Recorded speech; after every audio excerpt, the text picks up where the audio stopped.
Good morning, everybody.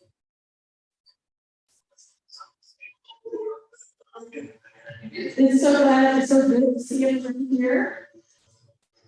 I'm Maggi. I'm an NRCS class environment and I'm double duty as a state insurance biologist. I'm located in Washington, so me and my team are really honest from state Seattle and teach in the right area. But I'm since I'm the big stage or fisheries, congratulated. So just a quick few bits about myself. I worked 27 years here since I was in school at state all the way to this point. And today, here to help you a little seems to peek into some of the NRCS can do for wildlife and forestry. With as fast pace as all of our organizations are moving, say as fast as new functions spend 10 sometimes even the diversity of good conservation people on the so my intention today is to state where the to do CSC support in the forestry. So I'm going to share the stage today with a new adjustment, Haley. Haley briefly doesn't serve just with CSS area, and she just recently became one of the conservation district members. Hi, my name is Haley. As Rachel just stated, I just started with the Columbia Basin Conservation District. I'm their conservation biologist, and so I'm also up here to talk about the woodland critters and NRCS's role in it, and just some different things that we can do to help benefit various forest wildlife species, specifically with NRCS focuses. And we're going to go over how to implement them and get into some nitty-gritty bits about that. So before we dive into a super cool spill, we have to do some NRCS data. I want to leave on things, but so in order to get the presentation today, we have to understand a little bit of NRCS language. And for those of you starting with the conservation family, hello. The NRCS speeding code. Top conservation practices, and a practice is simply a conservation activity. We do those on horse, sir. Because speaking code, every conservation activity or practice has a 3-digit code. For example, code 660 stands for. You don't have to memorize it, though we do play a conservation data and our assessment to the big leagues. So the next layer is vernacular, something called payment scenario. Payment scenarios, fancy name for how to pay things. So each payment scenario is a set of materials and labor that's planned out on a fixed unit. So, for example, pay girl $50 an acre for a large basketball, $150 an acre. Sometimes the payment scenarios are written in individual units number each. In forestry, our activities are done with an acre each.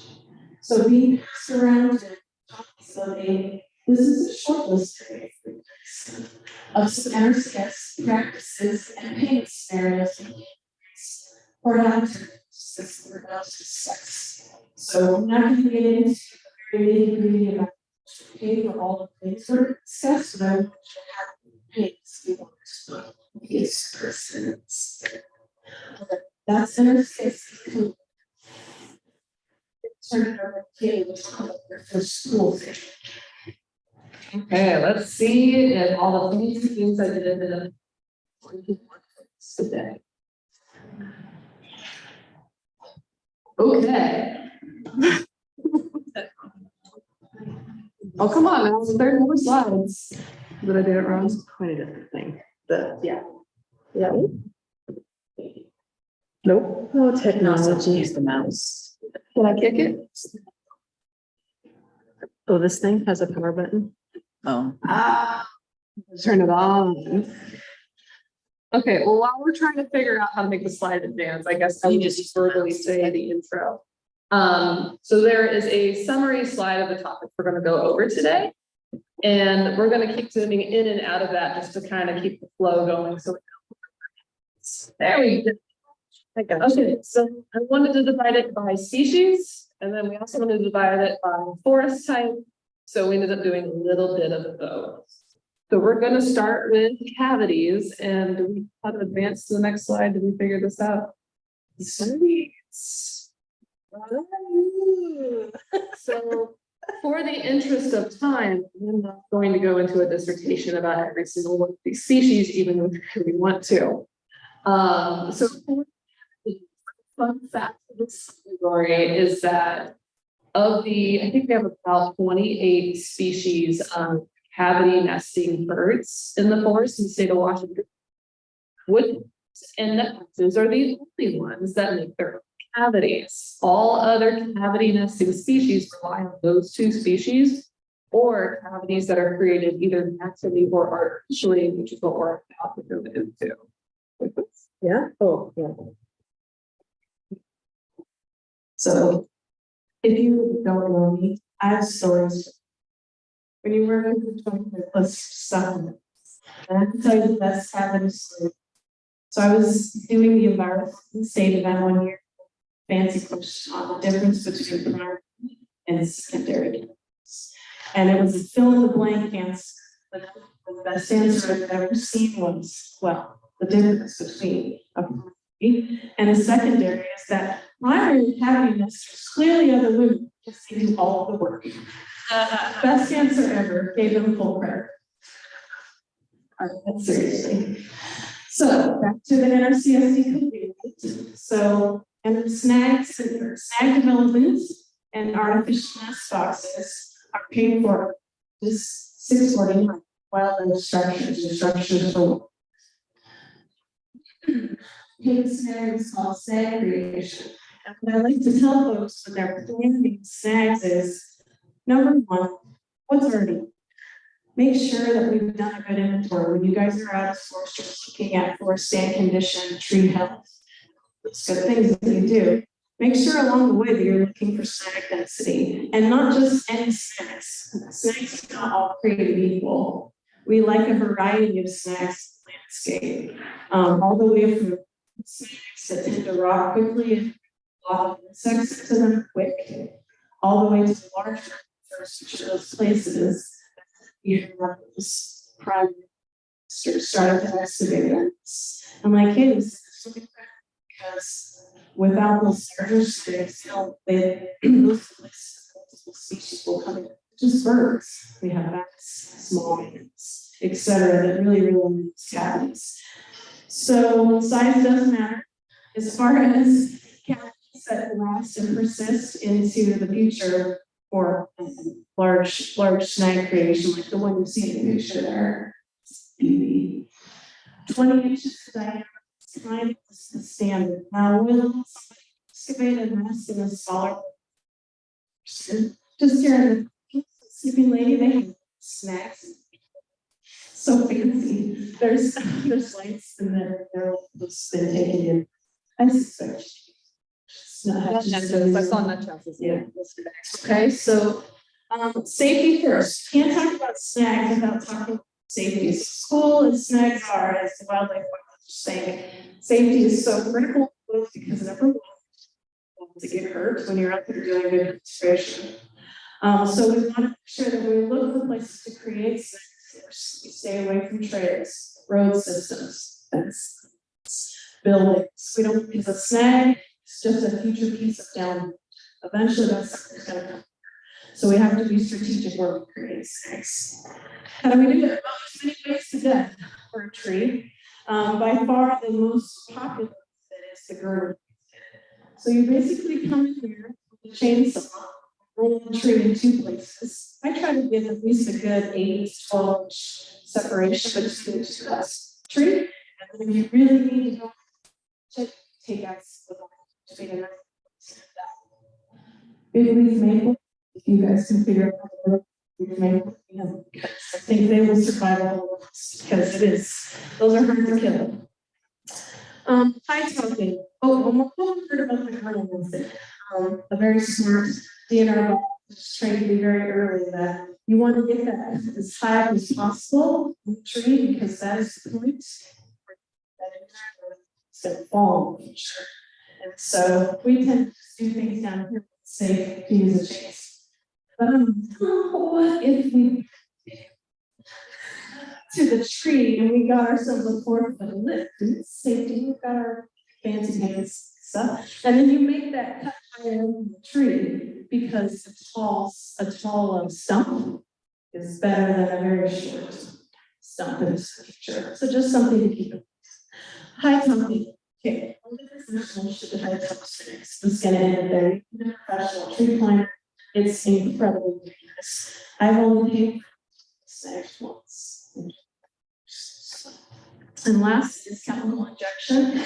I can but I can tell you that the Pacific Northwest show have a tree. So it's a simple injection method. Typically you do it a few times. One injection. In your handout, you see the payment rate, 7 pay for snacks. Okay, artificial habitats, aka nest boxes. So NRCS has 3 different payment scenarios for nest boxes. We've got your large nest boxes, your small, and with wooden. In the notes column, I'm just giving you some examples of different species that you send to them. It's just a suggestion. We have the ability to be flexible at NRCS. So if you have a species that needs, if you can't figure out the between the large and small nest box, call us, we'll talk. The practice, or we need to prioritize snake creation over snake creation over artificial habitat. I call nest boxes the short-term FEMA house of the forest because no contains them. I shouldn't say no. Sorry, very good. The majority of folks to come back and clean their nests out. And 9 times out of 10, after a few years, they turn into yellow jackets. So I always talk to landowners about if you possibly can create a setting, a one-to-one ratio is really great, create one set. You get a nest box with a short-term cavity. So it usually works out fairly well with the agreement that eventually that nest box will come back. All right, how to implement? I guess will the bird of choice use my nest box? I get this question all the time. I don't know. And so, it depends on where we stay, but this bird to figure out if my bird choice is actually a cavity nester or cup nester or street nester. So excellent resource to look up, and I'll put this back later. Oh, yes, we have. Just to follow Rachel's bit there about identifying birds. This is a very simple technique that I use when I'm out in the woods that I think everybody could use, and that is you have tracks, you have bones, you have scat, and you have feathers, and those are your clues for what is in your forest. I love this book. Order it online because I think the bookstores still carry it.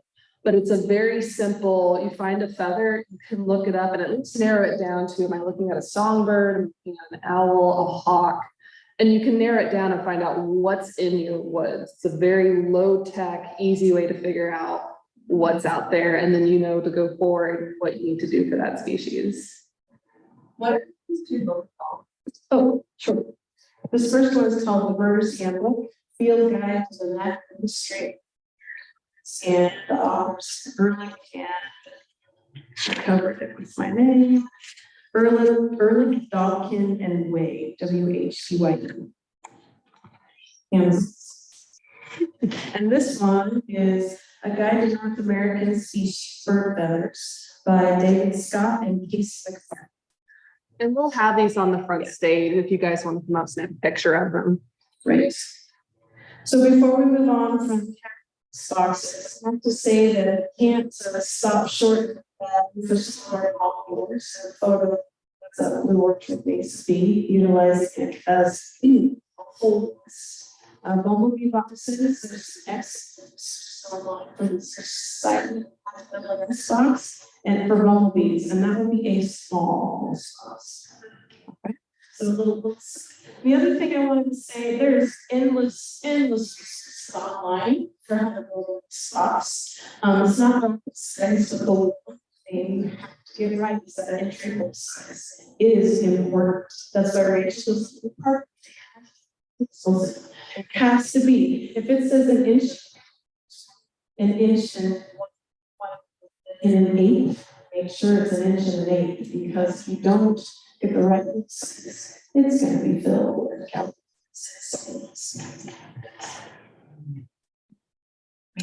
Here's an example. The Oregon State publication. Further, too loud, sorry. Can you hear me okay? Well, the online folks. Oh, sorry, online folks, sorry, Zoom. I think it's the mic. Okay. Hold it farther.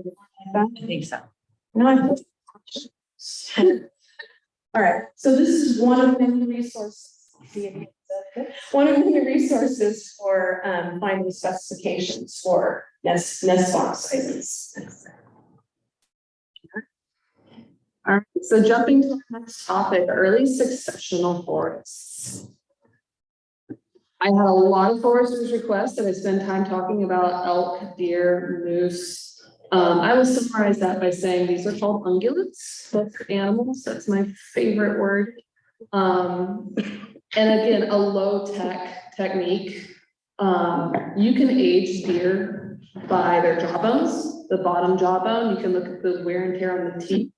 And they wear more and more as they get older. And so talk to a biologist that knows how to age them, learn how to do it yourself. You can start aging your own jawbones that you find out in the woods. I'm not going to have time to talk about all the woodland species that I want to. And so I put this in the slide. I have been going over this with landowners a lot lately. There is forest restoration where you're restoring the forest to something but a past point. And then there's food plots. And food plots is not creating more of the same habitat. Food plots is adding something to the environment that's not already there. And you're targeting that animal.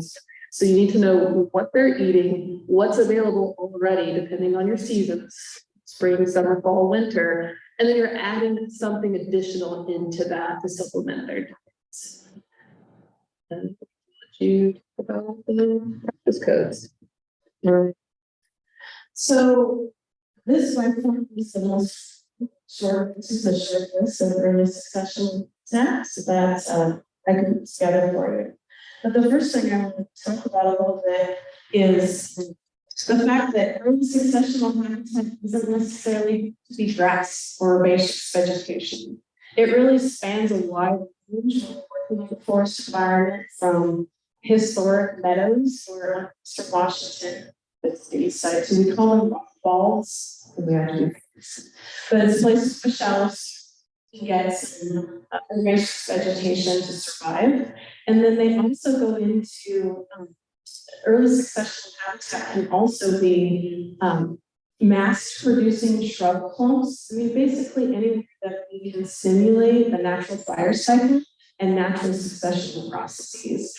It can also be putting in leaving patches of deciduous vegetation in a place that is the late successional is a comfort forest. So I just wanted to set the stage with that different early succession habitats. When we're getting into specific enhancements for elk and mule deer and black-tailed deer, the main ones that we do, we like to span of putting forward a forage landscape throughout the year. And one of the businesses that we have access to is the WDFW.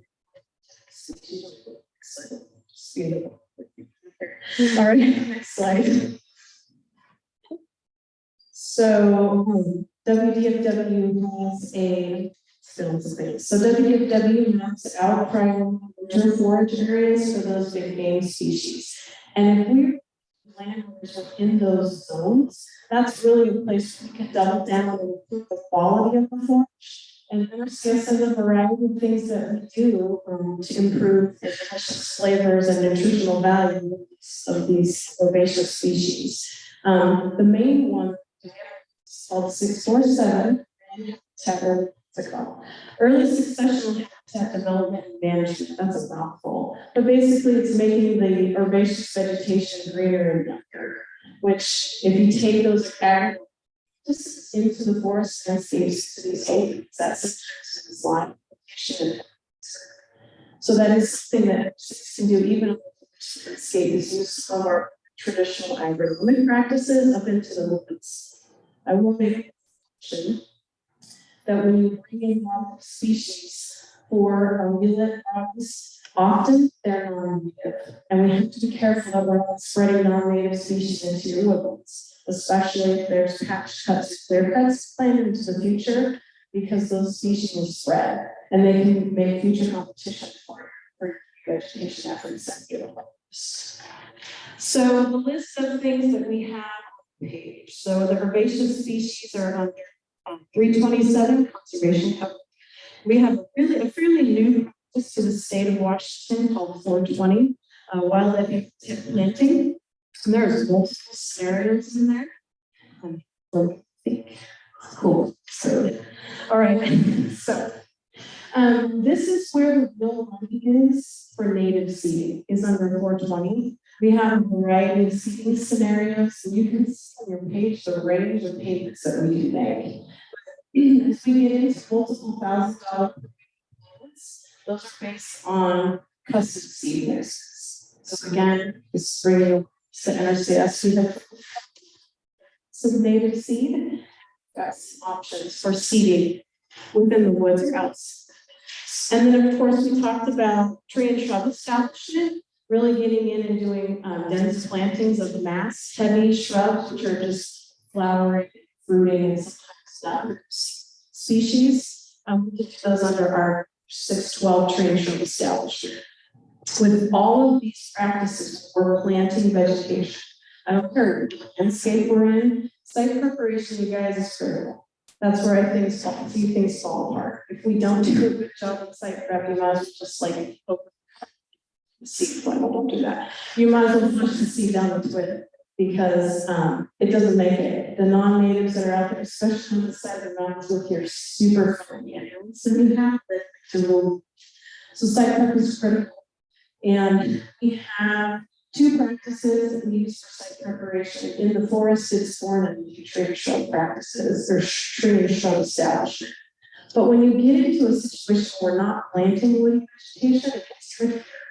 But we do have an herbaceous weed control practice that I'll say prior to your plantings. So do take time, take a year, take maybe 2 years to control those weeds before you spend money, especially on seed, because it's really sad. It's like, okay, the last little twist on how to do early successional habitat in the forest is using our forest standard 666 practice, which is the same practice that many of you guys are implementing pre-commercial thinning under. But you can take that and do extra heavy thinning and bring in even more light in certain areas of the forest to again flowering and fruiting species.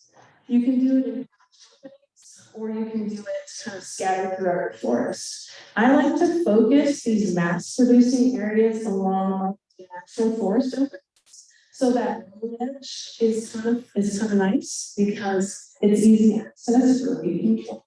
Sorry, I can't keep you screen in your face. So those forest Places are really great to target, and often the species are already available, so they just can't be released from the weeds or from trees. So pruning is a really good option in those areas. One last thing, we're push the limits a little bit on the west side. We went in and did some individual tree release. So we were focusing on cherry in the woods because they were there and they just were getting in the sun. So we cut those nasty dead first, these flowers. So we cut some of those dead first around those cherries and they fruited. So that was really nice practice because the landlord starts the next year. The other species that I've done specific. So we've done that especially in the places that are summer. Those madrellas are losing the battle, so they need all the help they can get with getting it. So kind of think outside the box. When you're doing inventory, you see an existing patch of native shrubs or native trees that just need a little bit of, you can adjust your thinning prescription to take advantage of what you've already got.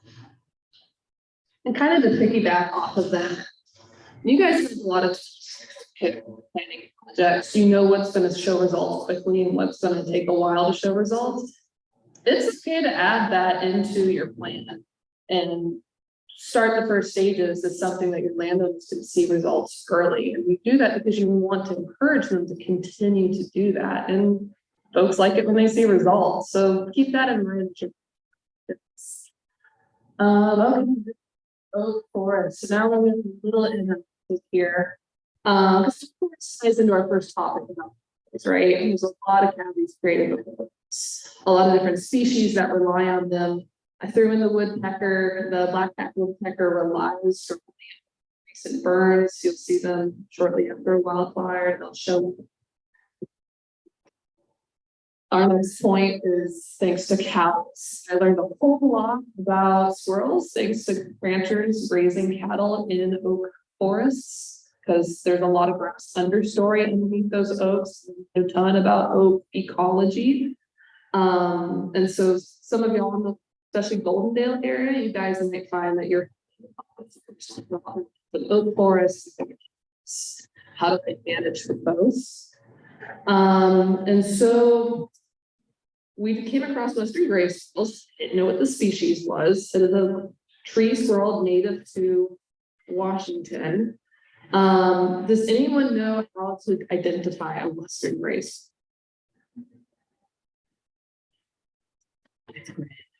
It's gray. It's gray. Okay. So this is a picture of a Western gray squirrel. It is gray. Does anyone know how to tell the difference between a Western gray squirrel and an Eastern gray squirrel? Yeah, I didn't either. So Western gray squirrels are beautiful and silvery in their solid silver. Eastern gray squirrels you start seeing this brown, especially on their sides, their tail, their ears. Most towns, when you see gray squirrels, especially on the eastern part of Washington, they're all Eastern grays. They're all in base. So they are out competing in Western grays. So Western gray squirrels solid gray, Eastern grays has brown. Oh, they also have a lot of different color variations. Right, so now we're getting into some of Rachel's favorite habitat restoration work is getting into oak forests. And as you know, I've spent most of my career in Western Washington. So I've done a lot of prairie restoration, talking about an oak savanna community. The first thing you need to ask yourself is, well, I'm looking for stands. So what do they used to look like? Or is it already in the state that it should be at? And it's tricky in Washington State. We have multiple types of oak habitat across the state, and that see on the slide, that's the distribution state. We've got state. Mixed oak woodland are places where you got 25% of the canopy. Oh, I thought that said 225%. So greater than or equal to 25% of the canopy in a mixed oak in a woodland, restrict to that mixed oak woodland. And then you get into the oak savannas, and savannas are places where overall canopy is less than 25%. We've got an herbaceous situation down there, but of those 25% or less trees that are out, 50% of them oak for you to be in a true oak savanna. Oak woodland or scrub oak, as I call it, is that what we start to see when we get into eastern Washington, is basically oak. There's no second grow there, you're at the full extent of the rootings. And often those ecosystems have a grassier story. So it's a fairly habitat type to see as we get our rich community. And this is the oak ecosystem that I'm just not in Western Washington anymore. It's that oak habitat community. And this next slide, please. Go ahead, it could advance it. This is where we were out in the field to go and analysis Mr. Washington and I heard about the beauty of mature plums and how those squirrels, Western gray squirrel. And so this again, you're getting the full description that I wanted you to be aware. NRCS does have conservation practices that we can use in these different oak environments. All of the things we talked about, the 666 for thinning, we can thin dense fur around oaks, but as you move into pure oak stands, sometimes we have to thin oaks within the oak stands themselves. And then we had to figure out what density do we do with this. Oh, so I had to go to the books. And I wanted to make you guys aware of something that I'm still working at. This is the forest restoration strategy for national forest system lands east of the Cascade Range. And this will be bad right here. This for some reason it's saving the backwards. That's so here's the cover. And it's got some really great case studies in the back. Forest oak project work that's been done in Skamania, and it's got different densities and stock in there. But the one thing you have to know oak is, especially if you're thinning oak within a pure oak stand, is you can substand sprout.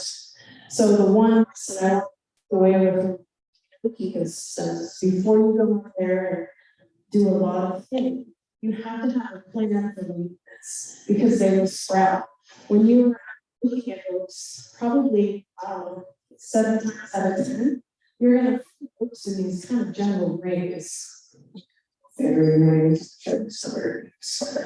but that's basically a situation where that oak tree died or it's off, however, time sprouts. And so it's just really figure out how to treat those oak sprouts back to the cows. So the cows can be very useful in situations because they will take them down. While they're suppressed. You can also do it with chemicals. You can do it with but you can one sprout. Right.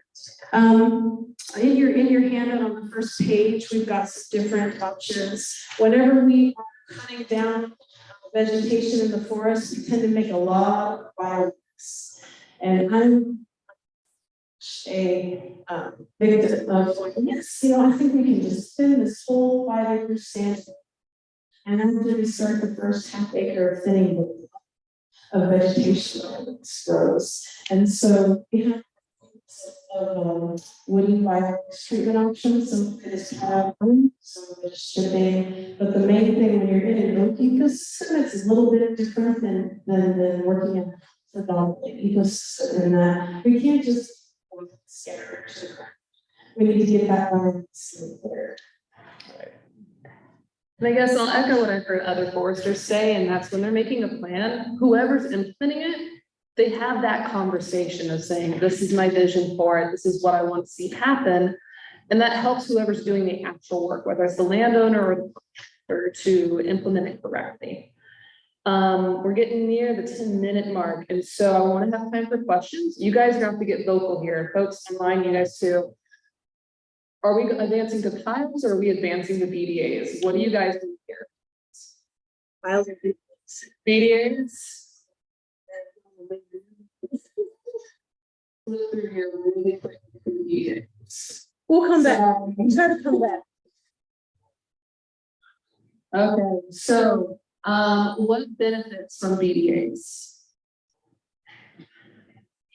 Everything.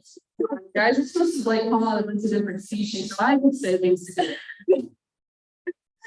Yeah, so there's a ton of stuff other than just beaver that benefits, including things like grass. Some of your upland animals benefit from BDAs as well.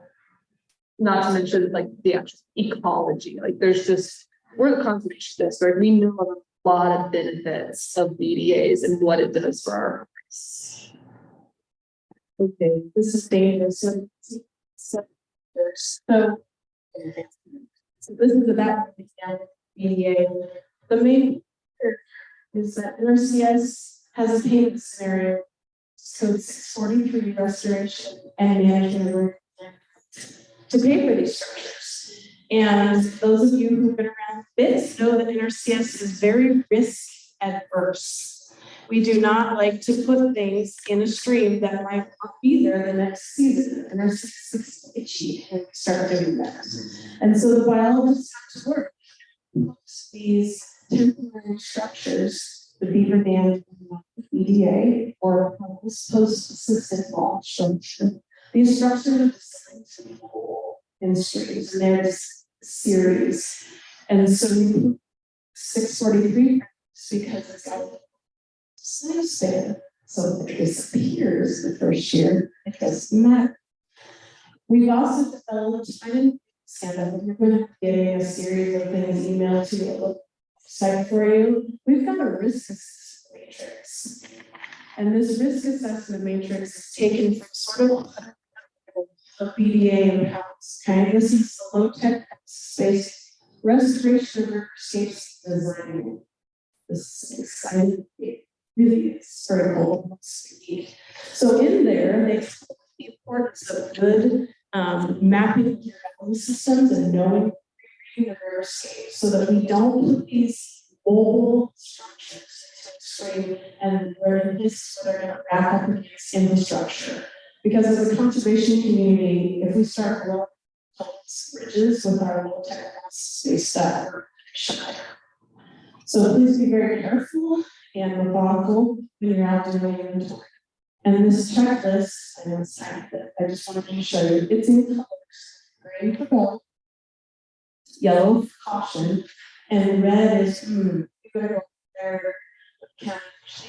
Get serious about looking at planning for the catchment structure downstream and these different projects so that we can implement them without taking out any infrastructure. So we skipped over the why they're important, and I wanted in 2 minutes. NRCS has been implementing these in rangeland habitats for about 4 years now, and it's time to move to our because this is the place where we can store the most water for lakes. And I really say that NRCS just contracted it with Southwest or Southeast Washington some of the nearest fish. So we're up in forest, very arid fire forests, re-wetting historically wet meadows with these low-tech structures. So take them, take it back to your NRCS and say, Rachel said, we can do yes, we don't fish. Because I fully believe that is such a multiple win for the see for those early succession that we talked about, those are natural places where those that vegetation will come on. We just need to we need to stop the decision, spread that whole punch. So in the scenario 643 on your handout, and we also this is going to be mailed to the 22 that has bits and pieces on the low text that you guys can use with your groups. So it's really right there. And what does he do with something else about that? 5 minutes. So they don't have to questions. What's the questions? Piles or questions? Piles. I'm hearing piles online. Y'all better type fast. Whatever hold your peace. I know. This is so weird going backward. It looks way better when we're going. Yeah. Okay. So piles are, again, kind of low tech. Add it to your plan. You're already doing a prune, trim, scatter prune lot. I'm a forester. There's stuff that y'all do to make the trees, reduce the fuel loads, make it more fire resistant, make it look pretty. Take those piles and don't burn them, leave some, because someone still benefits from it. Does anyone know what this is? Marmot. What about this? Ground squirrel. Chipmunk. Field mice. So they all will move into your piles. A lot of your rodents will move into the piles and utilize them. It also benefits all the things that prey on those animals. Does anyone know what the picture at the top? Fishers. I have so many foresters and they all said they wanted to hear about fishers. So these things get up to 20 pounds and it's a giant weasel. If you don't know what a fisher is and you're in the woods, this is terrifying. Very sweet, cute, and cuddly picture, but seriously, 20-pound weasel running through the woods.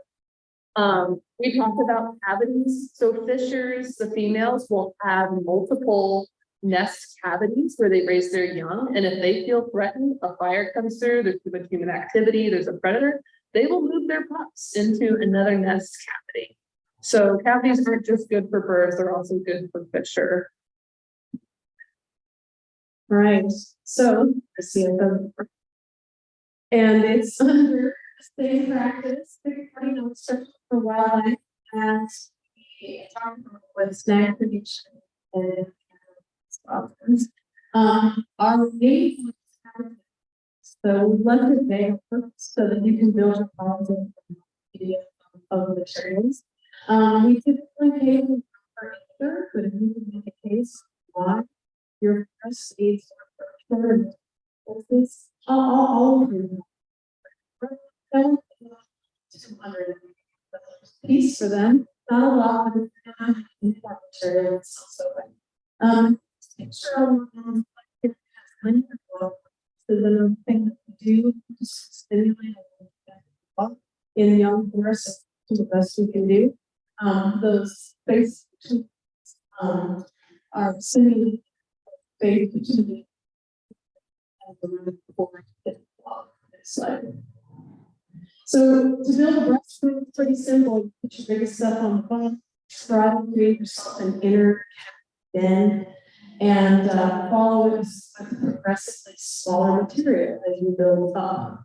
Typically, they're between 15 and 20 feet wide and 6 to 10 feet tall. And so I won't critique these piles quickly, but we don't have time. This is probably the best example that I've seen on that have one of these large cabins.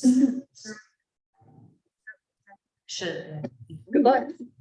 Look at that. So there's the infant skull. Okay, so they did a really nice job creating a den. Now maybe that's too easy for just follow those yummy nipples. So just all their side so just cover the whole entrance. Two, you guys see any issues with that? I'm hearing you guys. Big step. Yeah, both good answers. They really did a good job dressing those needles. That's all can fall off in the first year. It's gonna, it's gonna turn around and fall off. So material at the bottom. This is just three. Because this is the pond, it's kind of pond next to it, and where we can place our brush piles within 100 feet of surface water is even better. Because it's a lot of places amphibians in the woods as we go through our house. That's it, and we're at 30 seconds. So seconds, right? Well, thank you guys very much. Appreciate your time today. That was a barrage of different habits. We budgeted 5 extra minutes, Rachel. We can make one. So do piles create fire danger? Good. Well, I believe Mr. Kennedy, so we're, Oh, the question was, which forestry nature, and the same can go with. And you guys are gonna have us in the woods, these habitat management in the woods. Placement is everything. That's all I'll say about that. Your discussion, placement reduction is everything. yeah, go ahead. I will keep the. Yep. That none of them related to this, right? Yes. Also, the question was, she noticed that NRCS is all scared of fire, so that. Okay, so. 338 is in the National Field Research Program. It is not an adopted just Washington State. I refer to your there section and look at the very just go 160 shrub burning. So we have yes, we have agreed that we will fund urban plan development on private lands. I need all of you recruiting qualified people that are urban plans, because once we get a backlog of urban plans, we have ammunition to go to our state conservationists and say it's time to start a fire battle. We have to gain that qualified citizens and folks that so that it's start funding. So you're going to have the opportunity to actually pay the funding, but NRCS has funding to pay all for TSPs to write plans, which is a huge difference. So that's